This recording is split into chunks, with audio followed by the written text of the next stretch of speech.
दिल्ली से गोवा की उड़ान में एक सज्जन मिले, साथ में उनकी पत्नी भी थी।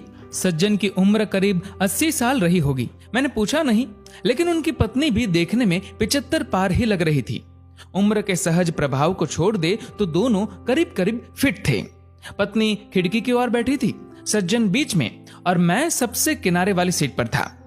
प्लेन की उड़ान भरने के साथ ही पत्नी ने कुछ खाने का सामान निकाला और पति की ओर किया। पति कांपते हाथों से धीरे धीरे खाने लगे। फिर फ्लाइट में जब भोजन सर्व होना शुरू हुआ तो उन लोगों ने राजमा चावल का ऑर्डर किया। दोनों बहुत आराम से राजमा चावल खा रहे थे। कोल्ड ड्रिंक में उन सज्जन ने कोई जूस लिया था। खाना खाने के बाद जब उन्होंने जूस की बोतल के ढक्कन को खोलना शुरू किया तो उनसे ढक्कन खुला ही नहीं।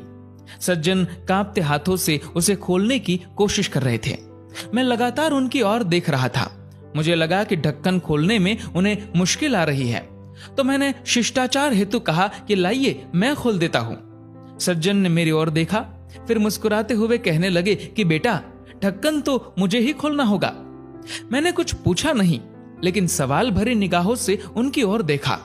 ये देख, सज्जन ने आगे कहा, बेटा जी, आज तो आप खोल देंगे, लेकिन अगली बार कौन खोलेगा? इसीलिए मुझे खुद खोलना आना चाहिए। पत्नी भी पति की ओर देख रही थी। जूस की बोतल का ढक्कन उनसे अभी भी नहीं खुला था, पर सज्जन उसे खोलने की कोशिश में लगे रहे और बहुत कोशिश करने के बाद उन्होंने ढक्कन खोल ही दिया। दोनों आराम से जूस पी रहे थे। मुझे दिल्ली से गोवा की इस उड़ान में जिंदगी का एक सबक मिला। सज्जन ने मुझे बताया कि उन्होंने ये नियम बना रखा है कि अपना हर काम वो खुद करेंगे। घर में बच्चे हैं, हंसता खेलता परिवार है, सब साथ ही रहते हैं, पर अपनी रोज की जरूरतों के लिए वे सिर्फ पत्नी की ही मदद लेते हैं, बाकी किसी की नहीं। वो दोनों एक दूसरे की जरूरतों को समझते हैं। सज्जन ने मुझसे कहा कि जितना संभव हो अपना काम खुद करना चाहिए। एक बार अगर काम करना छोड़ दूंगा, दूसरों पर निर्भर हुआ, तो समझो बेटा कि बिस्तर पर ही पड़ जाऊंगा। फिर मन हमेशा यही कहेगा कि ये काम इससे करा लूं, वो काम उससे। फिर तो चलने के लिए भी दूसरों का सहारा लेना पड़ेगा। अभी चलने में पांव कांपते हैं, खाने में भी हाथ कांपते हैं, पर जब तक आत्मनिर्भर रह सको, रहना चाहिए। हम गोवा जा रहे हैं, 2 दिन वहीं रहेंगे। हम महीने में 1-2 बार ऐसे ही घूमने निकल जाते हैं।